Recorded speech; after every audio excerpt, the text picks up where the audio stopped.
Welcome to Jack Fleming Artistry. I would be a fool not to make a video of this. This is the first time that I'm getting to letter on an airplane. Really excited about it. In a super cool hangar here. There's more to look at than just the yellow airplane that I'm getting to work on here. Probably show you guys around a little bit on that, but I do need to get started on this, and I figured I'd take you guys along for the ride. I'm in an airplane hangar here in East Texas at the moment. It's a little hot and humid, but really quick, I was given a drawing from the owner here of what he wants on the plane, doing something here, doing something again on the tail. This is what's going on the tail here, and then the Speedy's flying service up here in the center of this. Not super big, about the same size as a truck door. A little bit of background for you on airplanes and stuff. I knew this going into this. This is fabric. So I can't put a lot of pressure on it. I have gone through and cleaned this once already with glass cleaner. I'm going to test somewhere some wax and grease remover because there is some stuff that wouldn't come off with the glass cleaner. After I've tested that, if it works without messing up the paint at all, then I'm going to come through and clean this with that and then get started drawing this out. I always try to test somewhere inconspicuous first. Sometimes the wax and grease remover can fog some paints. Worst case scenario, I might have a little bit of the color come off on the rag. So I paid attention to that while I clean. It may be overkill, but after I've gone through and done glass cleaner and then wax and grease remover, I like to come back one more time with glass cleaner just to make sure if there's any residue from the wax and grease remover or anything. Hopefully it takes it off. Try to get the surface as clean as possible. I'm also being kind of delicate with it. I'm not really pushing into it real hard because I don't want to make any kind of impression in it, or worst case scenario, I guess, put a hole in it. Definitely don't want to do those things. So I'm trying to be delicate with the surface. When I'm done with this, I'm going to test my transfer paper and see if it'll transfer and how much pressure I have to put in order to do that, because I might have to come up with a different way to do this. Alright, so we're in that testing phase on a lot of stuff. One of the things I want to test is tape, and I'm leery, even on regular paint jobs and stuff, putting tape directly on older paint jobs and stuff. So I always take my tape, and I guess to do it, I usually do this on my shorts, but that's out of the camera. I'm going to get lint on this tape so it doesn't stick very much. A lot of times I can't get my knee there, but I rub it back and forth over my knee to take adhesive off of it. We're making the tape less sticky. Oh, I'm out of the camera there.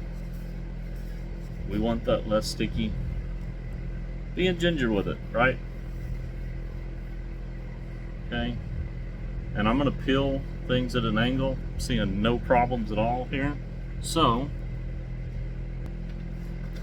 on to the next part of my testing. I'm going to, tape almost got away from me. It wouldn't even stick to my pants. Alright, little light tape. Let me grab this before it flies off. Alright, put this down here. It's not to hold it up here forever, just temporarily. I want to test my raw paper. I don't want to put a lot of pressure on this. Kind of working against the fan here. You can see it flapping my paper. The darker side is the chalk side, so I'm going to put a little bit of that underneath here, and I just want to see how well it transfers. Normally I use a ballpoint pen, but I felt like maybe that was a little too sharp. This is a little blunter. Still a hard lead pencil, but it's got a rounded edge to it. Peel this back. I've got an impression, a transferred chalk line. So I think I'm good. I'm gonna go ahead, tape some paper up, start figuring out the design here, and then I'm not gonna finish my design out on this. I'm gonna put it on a different surface and do it, so I don't have to worry about putting too much pressure on this. Show you a quick little challenge that I have here with this. I was looking at the ribs to try and line up my letters with.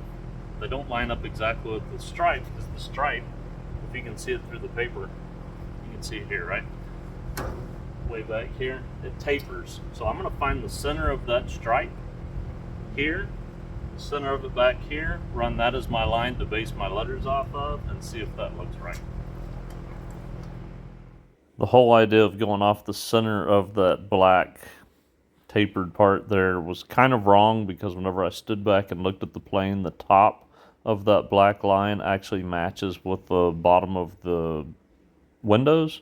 So I ended up having to change my lettering to where it fit the top black line there and not the center. Alright, so I didn't want to draw this out on the airplane. Again, trying to be real delicate and stuff with the surface that's there. But I started looking around, flip this around, and I noticed a ping pong table. So I'm going to go over here to the ping pong table, use that as my surface to draw this out on. It's perfectly smooth and flat. There's even a stool over here. This way I can go ahead and get this drawn out, and then I can put it back over there. I prefer to draw stuff out directly on what it is that I'm painting on, because I can see what it's going to look like on it, but I think I've got enough notes here with how that stripe tapers, and I'm working from that I think this will work. Alright, so I got everything drawn off, went and ate dinner, came back. You can see it's all drawn off here. A little hard to see, but I'm going to go ahead and transfer that. Hopefully it transfers well, and then we'll get started painting. Okay, everything is traced off. I have tape down for the tops and bottoms of letters, some for spacing on the wing parts of this.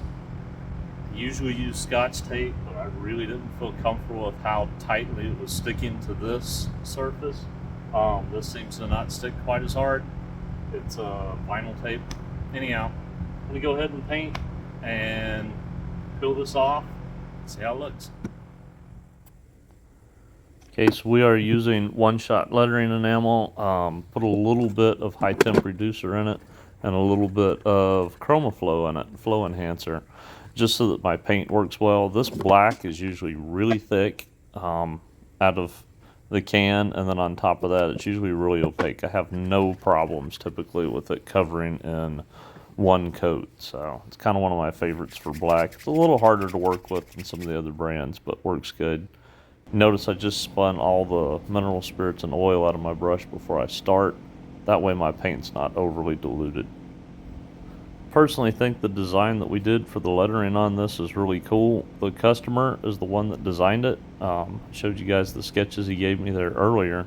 He put a lot of thought into it, and I think it's really cool. He knows the history of the airplane, and he based it off of that. From what I remember, he told me that at one point in time this plane actually was in Long Island, Flushing's, I'm assuming, since that's what we put on there. And he kind of based everything off of that with the air tours and stuff, and the wing design that he had. You know, I changed things to make it fit the shape of the plane, which it actually was a little bit bigger than he had imagined it was going to be, but it fit the shape right. I think if we had made it any smaller, it would have kind of got lost in the side of the airplane.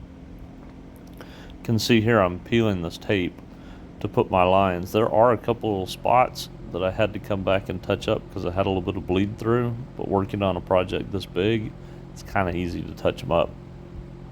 As I was working on this and had opportunities to talk to him, he'd tell me stories and stuff that he's had with the airplane since he's had it. He has several airplanes. He actually works for an airplane museum here, which is really cool.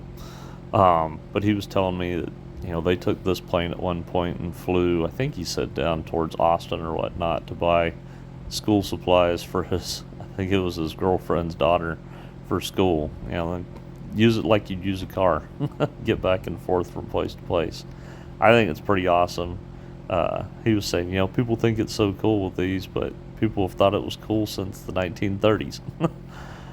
Speaking of which, this is a 1936, if I remember correctly, and I don't know if I'm pronouncing it right. Being here in Texas, I want to say Waco. It's spelled like that, but I believe it was pronounced Waco. What do you call it? Aircraft.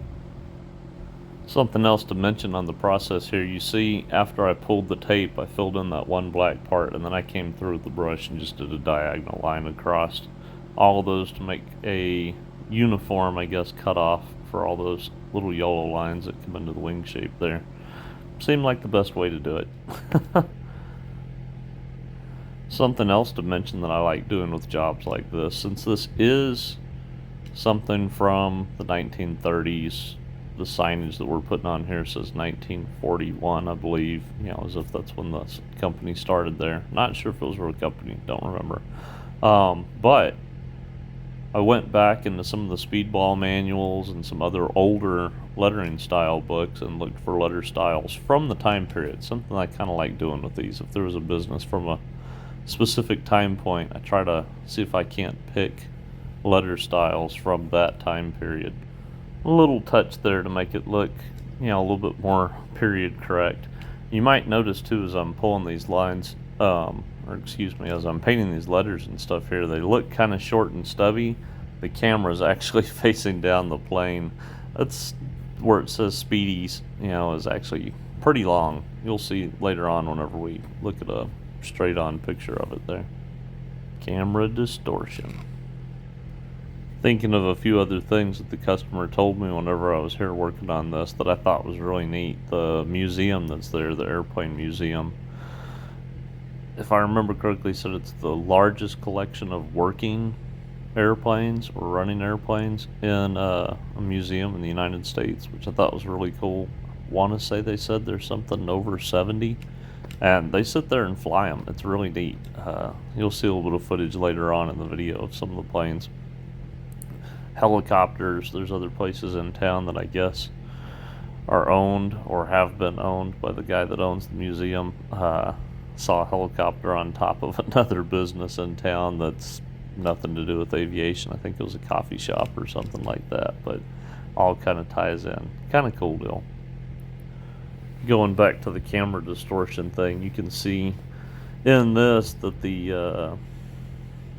what do you want to say, horizontal lines in this E look a lot fatter than that vertical line does. They're actually the same width, so that kind of gives you an idea of what's going on with the camera distortion here. After I'm done with these letters here, I'll end up pulling that tape and I'll have really nice straight bottoms there and crisp edges. If you haven't seen this before, good opportunity to mention it. Alright, I am back at it here today. Worked till I got tired last night, about 12:30. Went and got some breakfast this morning. Time to just paint.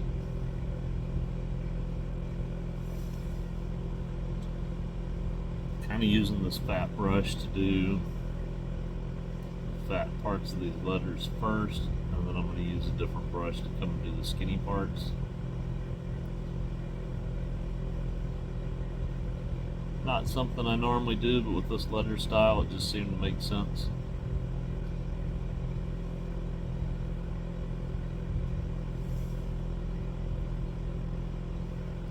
I will put this on hyperlapse and let you guys watch the process there.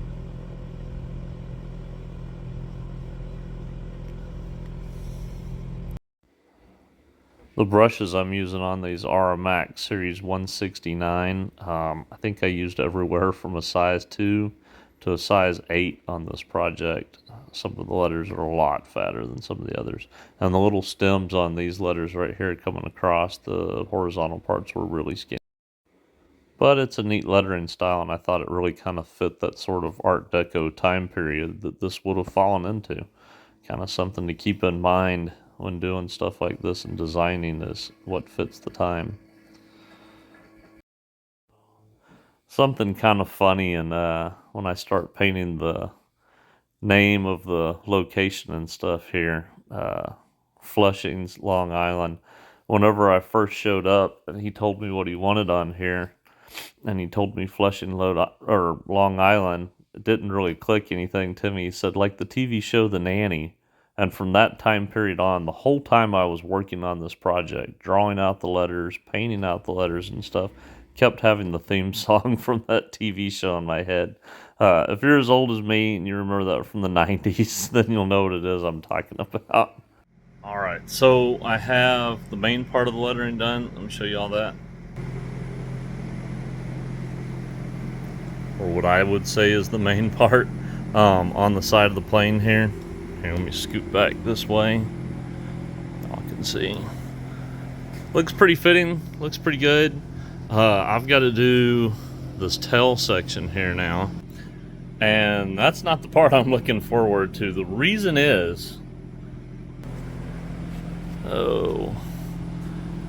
I'm gonna have to lean over this. I think this side I can come from the back, since I'm right-handed, and that'll be all right. But this other side,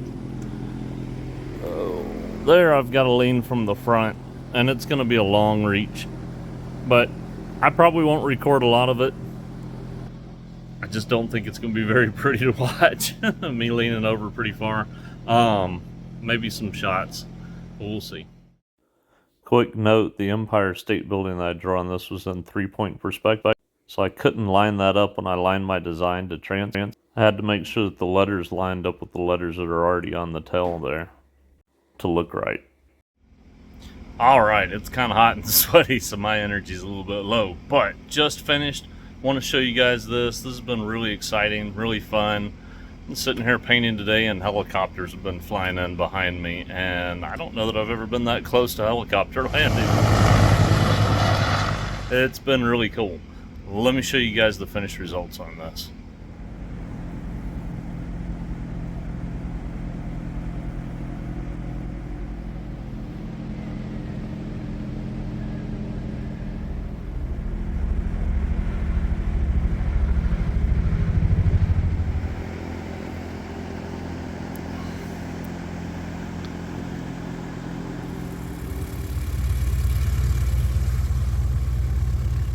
Oh, this is hilarious. He just flew in, didn't even get out to check out the job, just to tell me thank you, because he's seen the pictures. He's in the middle of flying people around.